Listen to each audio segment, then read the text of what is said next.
O nosso irmão Dário já estava indigitado para pregar há várias semanas. E por várias razões aquilo ia adiante, teria ficado para hoje. E ele ontem já se estava a queixar da garganta, porque ontem estivemos juntos, e naturalmente passou mal a noite e não pôde vir. Por outro lado, houve alguém que me pediu para falar sobre este assunto. Já me tinha pedido antes para falar sobre este assunto. Na altura eu ia pregar e como já tinha diante do Senhor percebido o que é que Ele queria que eu falasse, entendi que ficaria para uma oportunidade que é agora. De maneira que assim me ajude o Senhor, porque de facto sem o Senhor não somos nada, nem ninguém. Mas vamos orar pelo Dário. Vamos começar por orar pelo nosso irmão Dário, está bem? Senhor, que Tu na verdade possas cuidar do Dário e o restabeleças rapidamente. Damos-te graças por ele, pela fé dele, pela dedicação dele, pela fidelidade dele e rogamos-te que continues a usá-lo conforme os teus desígnios e damos-te graças por aquilo que já tens feito na vida dele e através da vida dele e com grandes benefícios para nós como igreja, que tu continues a operar nele e através dele e glorifiques o teu nome cada vez mais. Colocamos também a situação de Angola e da relação dele com Angola, porque é um assunto que devemos também colocar nas tuas mãos, porque sabemos que ele era o teu missionário para Angola, num determinado momento, e não sabemos se vai continuar a ser, mas tu sabes. A nós compete-nos colocar as coisas nas tuas mãos. Te pedimos que cuides dele e o uses conforme a tua vontade e o restabeleças. É o que te pedimos no nome do Senhor Jesus Cristo. Amém. Ora bem, o assunto que eu tenho para falar convosco esta manhã resume-se numa palavra. E a palavra é cremação. Porque eu sei que há muita gente que está baralhada relativamente à cremação. E há muitos crentes que estão baralhados em relação à cremação. Deixar-me dizer que... Deixar-me dizer, antes de mais, que naquela conversa que o nosso irmão Nando referiu-se há bocado, e que tivemos há bocado com o nosso irmão José Carvalho, estávamos os três ali a conversar, e aliás falamos aqui na Ceia do Senhor, também no fim, nós não podemos baixar os padrões. E o que nós estamos a assistir na sociedade é um baixar de padrões arrepiante. Os padrões estão a baixar de forma arrepiante. E eu refiro-me a isto porque a conversa decorreu de um jovem que vai casar no próximo fim de semana e que eu citei uma frase que ele disse e que eu registrei aqui há tempos atrás, porque ele é um jovem maduro e ele esperou no Senhor relativamente a esta área importante da questão do casamento. E ele disse: Deus ajudou-me a eu não baixar os padrões. E ele não baixou os padrões. E esperou. E tem uma idade já madura, como eu disse, e vai casar agora. Mas vai casar não tendo baixado os padrões. E nós não podemos baixar os padrões, como tive a ocasião de dizer há bocado, em nenhuma área da vida cristã. Em nenhuma área da vida cristã. Os padrões não podem ser baixados. Por isso, e para isso, temos que conhecer bem a Bíblia. O que leva as pessoas a baixar os padrões é afastarem-se das Escrituras. Quando nós nos afastamos das Escrituras, os padrões automaticamente começam a baixar. E este afastamento pode-se dar por falta de empenho da nossa parte, por falta de interesse da nossa parte, por não lermos a Bíblia e, portanto, não sabermos o que ela diz. Quem não lê a Bíblia não sabe o que ela diz. Ainda agora há dias se falou da importância de se ler a Bíblia. Quando é que a gente falou nisso? Foi agora há dias. De lermos a Bíblia. Epá, já não sei, não interessa. Mas se não foi há dias, mas acho que foi, se calhar não foi neste fórum, foi noutro sítio qualquer, falou-se da importância de se ler a Bíblia, de se conhecer a Bíblia. Não foi com os jovens, acho eu. Eu falei com os jovens sobre a importância de se ler a Bíblia. E de nós estarmos bem familiarizados com a Bíblia. Nós precisamos de conhecer o que a Bíblia diz. E como muita gente ignora o que a Bíblia diz e como dizia o nosso irmão Fernando Cantal há bocado, não fazer a vontade de Deus é mais barato, não é? Porque até na questão da cremação é mais barato cremar do que enterrar. Isto é apenas um pequeno exemplo. Sempre foi mais barato não fazer a vontade de Deus. O preço depois sai mais caro, não é? Há pessoas que querem comprar mais barato, depois no fim elas descobrem que afinal pagaram mais do que aquilo. E neste caso o preço é muito alto. O não fazer a vontade de Deus é um preço muito mais alto do que fazer a vontade de Deus. E eu quero que vocês tenham isto em mente. Portanto, quando a Bíblia diz para nós renovarmos o nosso entendimento, o nosso pensamento, a nossa mente, renovarmos a nossa mente, para experimentarmos qual seja a boa, perfeita e agradável vontade de Deus, e não nos conformarmos com o mundo, nós só não nos conformamos com o mundo, só não tomamos a forma do mundo, só não fazemos o que o mundo faz, só não andamos como o mundo anda, por este livro. Porque se não fosse este livro, eu pensava o que os outros pensam, eu fazia o que os outros fazem. E eu estou preocupado com alguns em quererem fazer o que os outros fazem e pensar o que os outros pensam, porque não dão ouvidos ao que Deus diz. Com base nisto, vamos à cremação. Qual era o costume entre os israelitas no passado fazerem em relação aos seus mortos? No capítulo 21 do livro de Deuteronômio, nós lemos assim no versículo 23.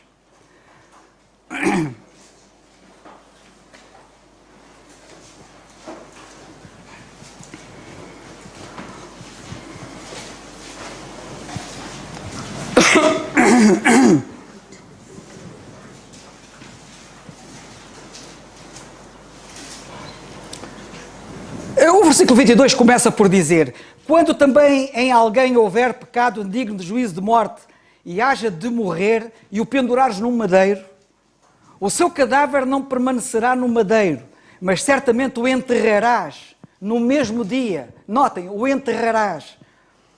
Assim não contaminarás a tua terra que o Senhor teu Deus te há dado por herança. Certamente o enterrarás no mesmo dia, porquanto o pendurado é maldito de Deus, assim não contaminarás a tua terra que o Senhor teu Deus te dá em herança. Portanto, os cadáveres eram para ser enterrados. Notem bem, para ser enterrados. A importância do sepultamento na Bíblia, do enterrar, do sepultar, numa sepultura, é acentuada no livro de Eclesiastes, no capítulo 6 e no versículo 3, Eclesiastes, capítulo 6 e versículo 3, que diz assim: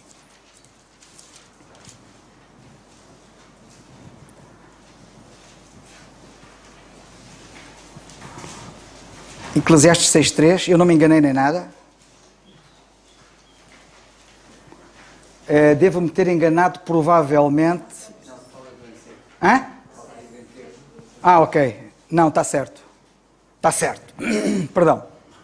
Se o homem gerar 100 filhos e viver muitos anos, e os dias dos seus anos forem muitos, e se a sua alma se não fartar do bem, e além disso, não tiver um enterro, reparem bem, se uma pessoa não tiver um enterro, digo que um aborto é melhor do que ele. Ouviram bem? Quem não tiver um enterro, um aborto, é melhor do que ele. Quem disse não fui eu. Se fosse eu a dizer, quem ia ficar a minha trindade. Mas eu dou graças a Deus porque isto está escrito há milhares de anos.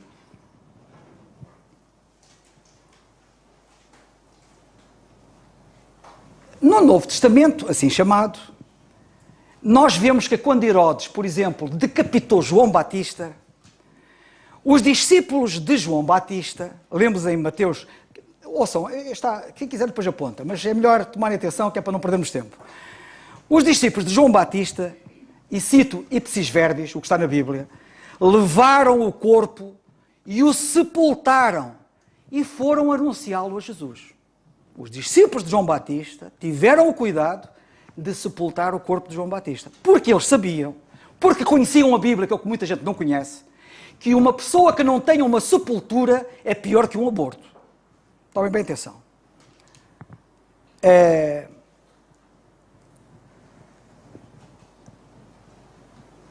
Vemos isto também cumprido em José de Arimateia, não é? Porque nós, profeticamente, Nós lemos já acerca do Senhor Jesus Cristo. Isaías, naquela profecia célebre, referente ao Senhor Jesus Cristo, ele disse, com o rico na sua morte.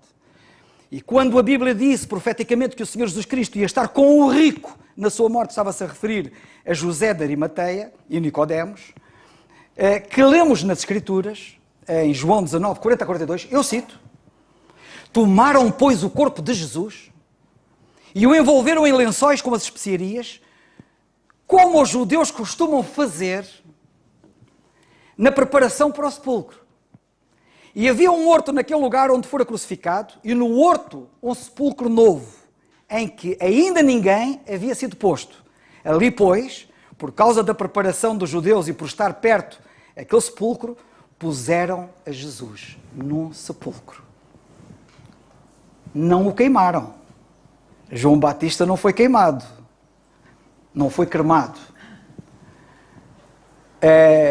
E o Senhor Jesus Cristo também não. Ora bem, quando nós chegamos ao livro dos Atos dos Apóstolos, portanto estamos a avançar na história, começamos no passado, no Velho Testamento, chegamos ao tempo de João Batista, ao tempo do Senhor Jesus Cristo, e vamos entrar no livro dos Atos dos Apóstolos, e notamos que as primeiras 3 pessoas, nos Atos dos Apóstolos, de que há registro que morreram, foram ambas sepultadas. As 2 primeiras foram Ananias e Safira. Lemos em Atos 5, versículos 6 e 10. E depois, em Atos no capítulo 8 e no versículo 2, vemos que uns varões piedosos, e aqui está o cerne da questão, ou somos piedosos, ou somos como os ímpios. Os ímpios fazem o que a Bíblia não diz. Os piedosos, porque são piedosos, fazem o que a Bíblia diz. E uns varões piedosos foram enterrar Estevão. E Estevão foi enterrado. Atos 8:2. Vemos, portanto, que a prática bíblica, a prática cristã, a prática que Deus recomenda é sepultar, não é cremar. Por via do contraste, e é sempre importante vermos o contraste, sabem o que é que nós lemos na Bíblia? Lemos em Amós, no capítulo 2 e versículo 1, e aí recomendo que leiam, em Amós, livro do profeta Amós, no fim do Velho Testamento, no capítulo 2 e versículo 1, sabem para que é que nos chama a atenção esta passagem? Diz ela assim, assim diz o Senhor, por 3 transgressões de Moabe, notem bem, estamos a falar de transgressões, por 3 transgressões de Moabe e por 4, não retirarei o castigo. E quais foram as transgressões? Porque queimou os ossos do rei de Edom até os reduzir a cal. Cuidado. As pessoas que se metem nesta aventura da cremação, pensam que é assim uma coisa que não tem importância nenhuma. Só acham que não tem importância nenhuma porque não conhecem a Bíblia.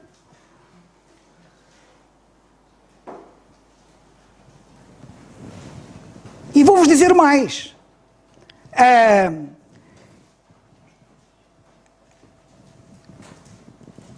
Sabem que isto é uma extrema expressão de ódio. Queimar. Vocês estão a ver a mim? Vocês pegavam em mim e queimavam-me?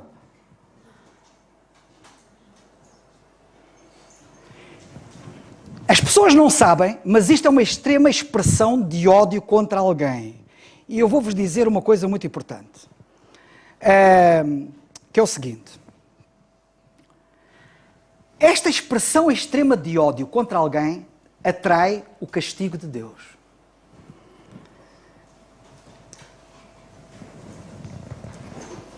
Sabem a quem é destinado o fogo?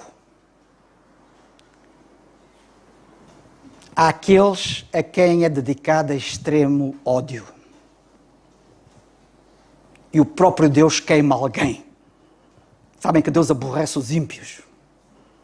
Eles vão ser queimados. Por exemplo, nós lemos em Daniel no capítulo 7, versículo 11, aquela ponta ali referida, que é besta, vai ser queimada. No livro do Apocalipse, no capítulo 19 e versículo 20, nós vemos, vamos lá ver, em Apocalipse 19, 20. Em Apocalipse, no capítulo 19 e no versículo 20, a outra passagem, para quem quiser depois consultar, está em Daniel, capítulo 7 e versículo 11. Em Apocalipse, no capítulo 19 e versículo 20, nós lemos assim: e a besta foi presa, e com ela o falso profeta que diante dela fizeram os sinais com que enganou os que receberam o sinal da besta e adoraram a sua imagem. Estes dois foram lançados vivos no lago de fogo e enxofre. Reparem bem a quem é que é dedicado a quem é que está destinado o fogo. A cremação é, pois, o queimar, é um sinal, é um indício claro e um sinal da maldição de Deus. Pai, eu espero que vocês não queiram queimar nenhum vosso familiar, porque esse é sinal da maldição de Deus. Ao longo da Bíblia, a destruição do corpo humano pelo fogo é sinal da ira divina. Sempre. E vou-vos dar exemplos. O que é que aconteceu a Sodoma e Gomorra? O que é que aconteceu aos pecadores de Sodoma e Gomorra? Fogo e enxofre para cima deles. O que é que aconteceu a Nadab e Abiú? Nadab e Abiú, o que é que lhes aconteceu? Fogo. Caiu fogo do céu sobre eles. O que é que aconteceu aos que se rebelaram contra Coré? Fogo. Para quem quiser apontar, segunda carta de Pedro 2,6 fala do exemplo de Sodoma e Gomorra. Nadab e Abiú está em Levítico, capítulo 10, versículos 1 e 2. O exemplo dos que se rebelaram contra Coré, nós temos em Números, capítulo 16, versículo 35. E depois, em último lugar, e não menos importante, temos o caso dos perdidos que são lançados no lago de fogo. Os perdidos vão ser, o fogo está destinado aos perdidos. No juízo eterno, em Apocalipse 20, versículo 15, que eu cito, Apocalipse 20, 15, porque já agora convém citar, não vamos ver tudo, e por isso estou a citar as passagens para quem quiser depois consultar, mas em Apocalipse 20, 15 lemos: e aquele que não foi achado escrito no livro da vida foi lançado no lago de fogo. A Bíblia mostra que não ter uma sepultura era considerado uma desonra. Um indivíduo que não tenha uma sepultura na Bíblia, isso é considerado uma desonra para a pessoa. Um exemplo disso é aquela mulher, que toda a gente já ouviu falar dela, que é Jezabel. E que vocês sabem que Jezabel, por causa da sua maldade, foi comida pelos cães. Não teve sepultura.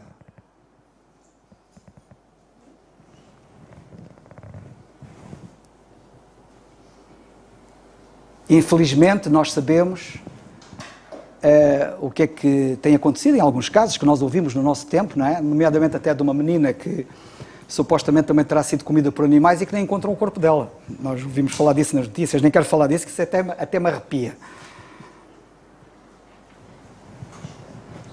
E as pessoas indignam-se, não é? Por aquilo que fizeram à menina. Mas e fazem isso àqueles que amam?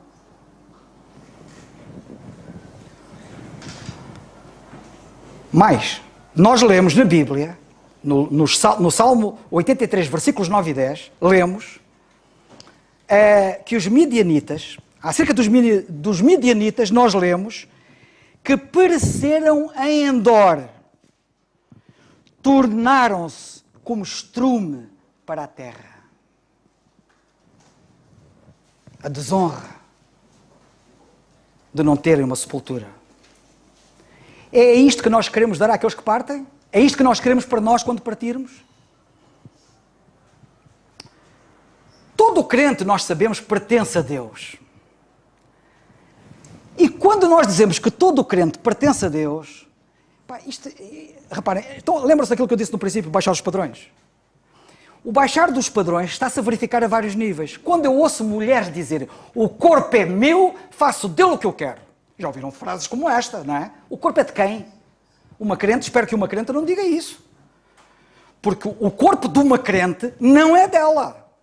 E o corpo de uma crente, ela não faz do corpo o que ela quer. Não deve. Porquê? Não sabeis que o vosso corpo é o templo do Espírito Santo, que habita em vós, proveniente de Deus, e que não sois de vós mesmos, porque fostes comprados por bom preço, glorificai a Deus no vosso corpo e no vosso espírito. Não é só no espírito, é no corpo também, os quais pertencem a Deus. Não é só o espírito que pertence a Deus, o meu corpo também pertence a Deus. E eu vou fazer do meu corpo o que eu quero? Ou vou fazer do meu corpo o que Deus quer? Visto que o corpo é dele. O que é que ele diz sobre o meu corpo? Como é que ele quer o meu corpo?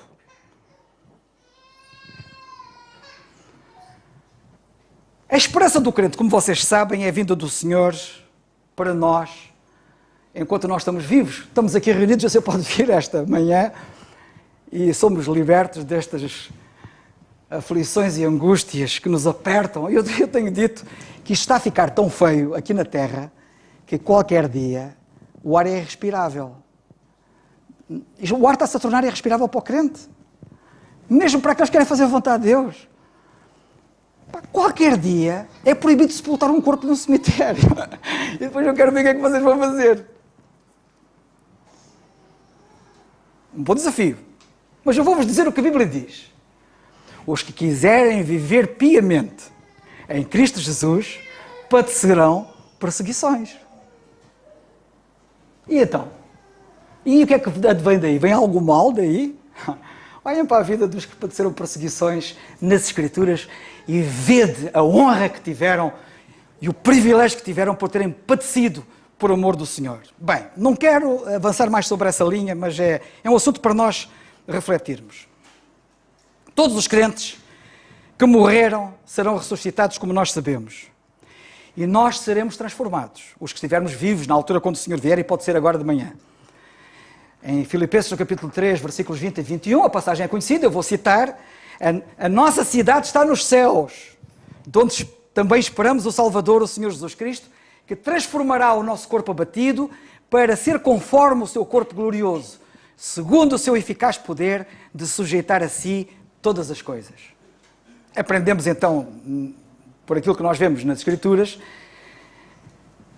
que este corpo que Deus nos deu e que é dele, é muito precioso para Deus. E Ele até vai ressuscitá-lo um dia. Ele é tão precioso que Ele vai ressuscitá-lo. Se fosse coisa que não prestasse,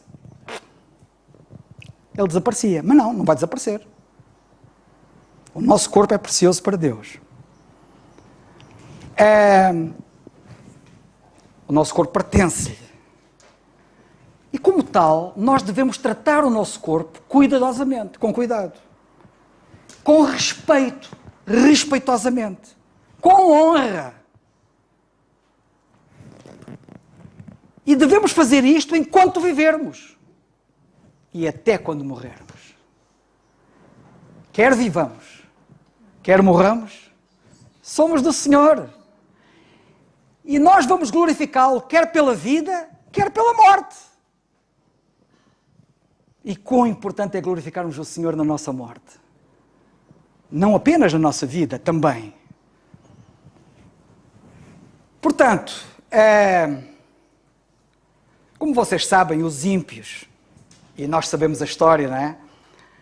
E nós até lidamos com eles diariamente, tentam com frequência, para não dizer permanentemente, fugir de Deus. E tentam fugir de Deus e tentam fugir do juízo de Deus. Eles estão convencidos que ao queimarem os seus corpos, ficam libertos do juízo de Deus, em que os seus corpos vão comparecer lá no dia do juízo de Deus, no trono branco, os corpos vão aparecer lá. Se estão convencidos que queimando-os se veem livres deles, enganem-se.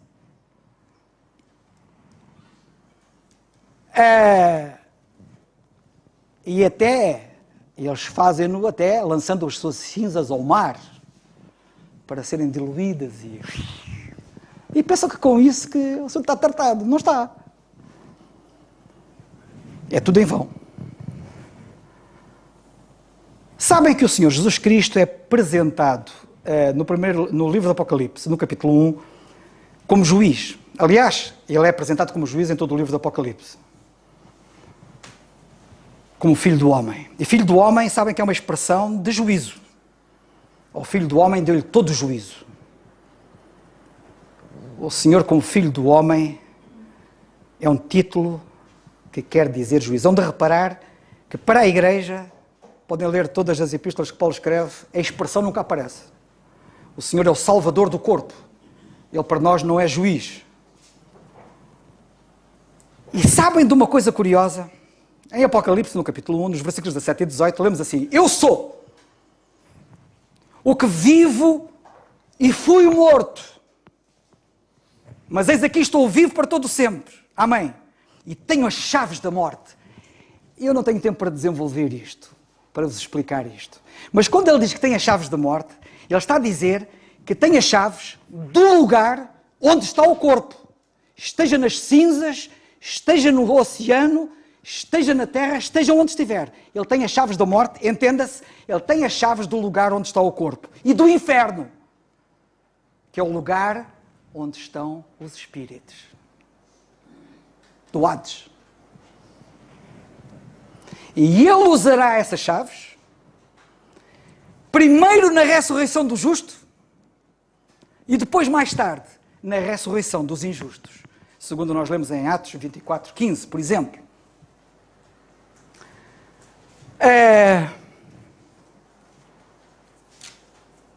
Portanto, quer as pessoas estejam debaixo da lei no Velho Testamento, quer estejam debaixo da graça no chamado Novo Testamento, das pessoas, o pensamento de Deus relativamente ao corpo é o sepultamento sempre, nunca a cremação. Quantos há que costumam dizer assim: o Senhor Jesus Cristo é o exemplo? Epá, mas só dizem isso para o que lhes interessa, para aquilo que não lhes interessa não o citam como exemplo. O Senhor Jesus Cristo não foi sepultado.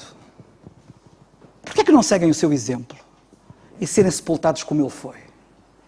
Até porque ele foi sepultado para ressuscitar. Não é essa a vossa esperança? E seguirem o seu exemplo, serdes sepultados com a esperança de também ressuscitardes um dia, como ele ressuscitou? E como a Bíblia diz: tomaram, pois, o corpo de Jesus e o envolveram em lençóis com as especiarias, como os judeus costumam fazer, na preparação para o sepulcro. Isto, lemos em João 19, 38 a 42. Ali, pois, por causa da preparação dos judeus e por estar perto daquele sepulcro, puseram a Jesus. Eu já tinha lido este versículo, mas entendi agora voltar a lê-lo. Ou estes versículos. Agora um outro pormenor que eu quero aqui chamar a atenção. Para além daquilo que eu já referi, biblicamente falando, de onde é que vem esta ideia da cremação? Qual é a origem deste pensamento da cremação dos mortos? Como é moda, está-se a tornar moda no Ocidente? Esta ideia vem do Oriente. Esta ideia vem do Oriente e vem das religiões orientais, que não acreditam na ressurreição. É triste que esta sociedade ocidental, chamada cristã, dita cristã só de nome, porque é uma sociedade que cada vez está mais paganizada, e está paganizada nos costumes e nas crenças, e na crença da cremação também está paganizada, porque está a adotar uma prática pagã das religiões orientais, que não acreditam na ressurreição, mas acreditam numa doutrina diabólica chamada reencarnação. Pensem lá comigo um bocado e vejam se não faz sentido. Quem acredita na teoria da reencarnação, que não é bíblica, há muita gente que às vezes até tem dúvidas. A reencarnação é bíblica? Não. A reencarnação é antibíblica, direi mais, é diabólica. Agora fazer aqui um pequeno parênteses. Estou com um saldo positivo, David, não sei como. Eu vou fazer aqui um parênteses que é importante.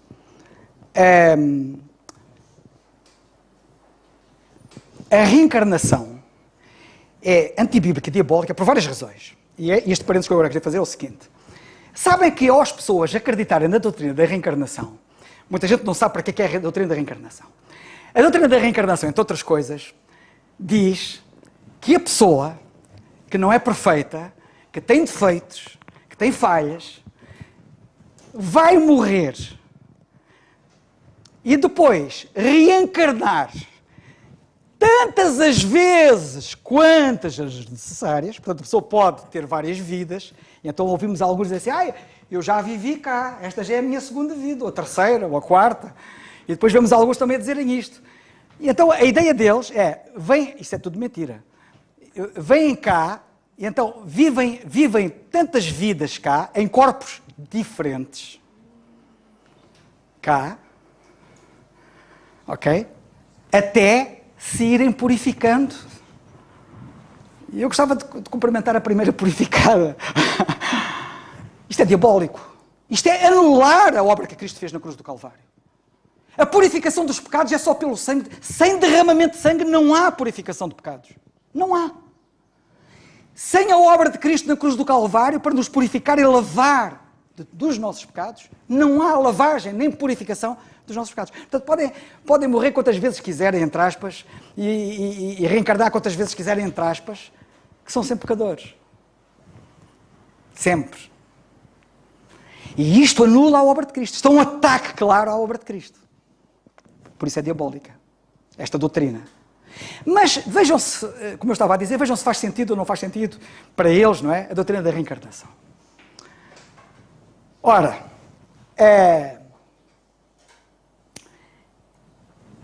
eles, quando morrem, não é? Queimam o corpo, que é para garantir que vão reentrar noutro corpo.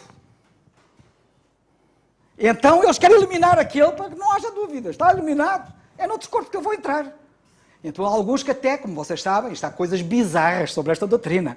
Há alguns que entram em gatos e cães e bois e vacas e porcos e, eu nem sei. É incrível. São aberrações. Eu nem sei como é que há pessoas que embarcam nestas ideias, sinceramente. Portanto, a origem da cremação, que era o que eu queria dizer, é pagã e tem a ver com a reencarnação. Evidentemente que a cremação garante-lhes, entre aspas, o reencarnar noutro corpo que não seja o deles. Ora bem, eu gostava de terminar lendo-vos o seguinte. Primeira carta aos Coríntios, capítulo 15, versículo 35 a 44. Primeira epístola aos Coríntios, capítulo 15 e versículo 34. Lemos assim. 35, perdão. 35 a 44. Mas alguém dirá, como ressuscitarão os mortos? Este capítulo é o capítulo da ressurreição. Lá está, se as pessoas lessem a Bíblia, sabiam que a Bíblia ensina sobre o assunto. Como ressuscitarão os mortos e com que corpo virão? Insensato. O que tu semeias não é vivificado se primeiro não morrer. Eu gostava de chamar a vossa atenção para um pequeno detalhe nesta leitura do apóstolo Paulo, que diz que a sepultura é comparada a sementeira, semeias. Quando nós estamos num funeral e o corpo está a ser lançado à terra para a sepultura, o que nós estamos de facto a fazer, pelo menos eu estou a fazer, porque tenho consciência disso pela Bíblia, lá está, conheço a Bíblia, estamos a semear. E quando nós semeamos alguma coisa, esperamos que venha alguma coisa dali. E eu estou a colocar irmãos na fé que já morreram, estou ali presente, num ato de sementeira, estamos a semear ali o corpo, com a esperança e a certeza de que aquele corpo um dia vai ressuscitar, tal como a semente que a gente lança à terra. Portanto, diz ele assim, quando semeias, versículo 37, não semeias o corpo que há de nascer, mas o simples grão, como de trigo, ou de outra qualquer semente. Sim, porque o que vai sair dali vai ser diferente. Que é uma coisa, vai ser um corpo glorioso, não tenho tempo agora para falar nisso, nem vou falar nisso, mas vai ser um corpo glorioso semelhante ao do Senhor. Não vai ser um corpo sujeito à dor, à morte, não vai ser mais um corpo sujeito a essas coisas, vai ser um corpo semelhante ao do Senhor. Versículo 38. Mas Deus dá-lhe o corpo como quer, e a cada semente o seu próprio corpo. Nem toda a carne é uma mesma carne, mas uma é a carne dos homens, e outra é a carne dos animais, e outra a dos peixes, e outra das aves. Há corpos celestes e corpos terrestres. Mas uma é a glória dos celestes e outra a dos terrestres. Uma é a glória do sol, e a outra a glória da lua, e a outra a glória das estrelas. Porque uma estrela difere em glória de outra glória. Assim também, a ressurreição dos mortos. Semeia-se, o corpo em corrupção, cá está, a sementeira, quando ele é lançado à sepultura, semeia-se o corpo em corrupção, o corpo está-se a degradar, como vocês sabem, ressuscitará em corrupção. Semeia-se em ignomínia, ressuscitará em glória. Semeia-se em fraqueza, ressuscitará com vigor. Semeia-se corpo animal, ressuscitará corpo espiritual. Se há corpo animal, há também corpo espiritual. Ora bem, o sepultamento é, portanto, a afirmação de quem crê na ressurreição. Semeia-se.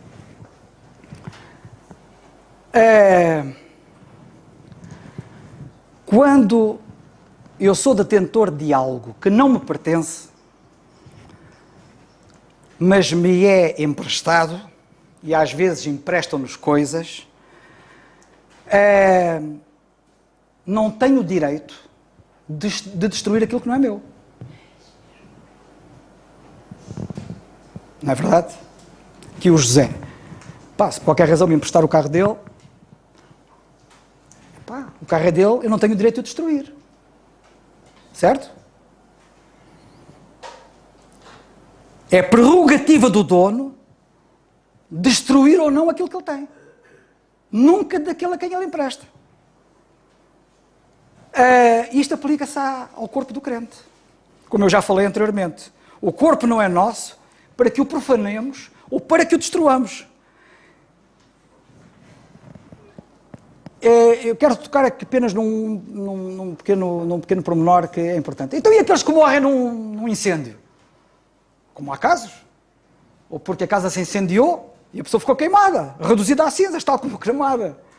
Ou, quem diz a casa, ou o carro que se incendeia, ou a pessoa ficou queimada noutra situação qualquer. Alguns até já caíram para dentro do vulcão. Deus tem o direito, Deus, claro que tem o direito, Deus tem o poder para ressuscitar essa pessoa. Não está em causa se aquele que vai cremar, se depois não pode ser ressuscitado. Claro que pode ser ressuscitado e vai ser ressuscitado. O que está em causa é o significado do ato. Agora, que não seja eu a queimar-me a mim próprio, ou que outros me venham queimar a mim próprio de propósito. Até porque isso é crime, não é?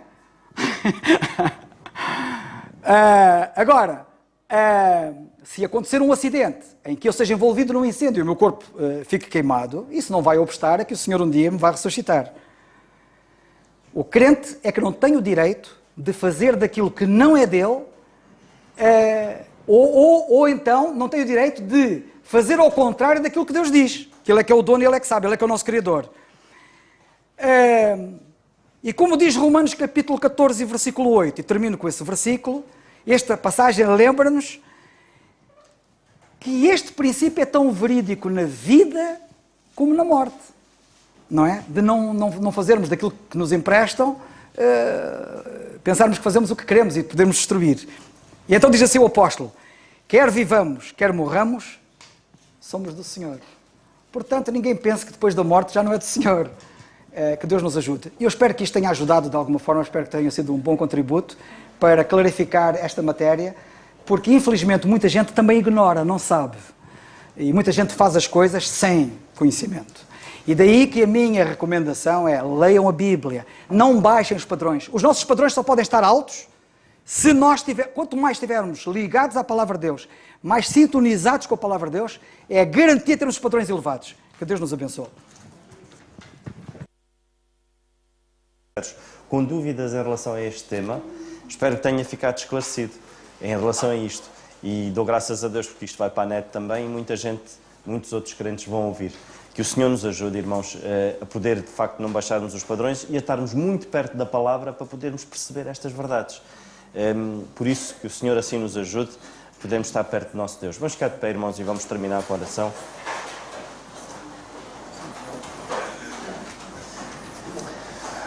Senhor nosso bendito e amado Pai, de facto esta manhã Tu nos falaste, Senhor, e nos mostraste, Senhor, o quanto Tu te preocupas com aquilo que nós chamamos de pequenos pormenores, que não são pequenos pormenores, Pai.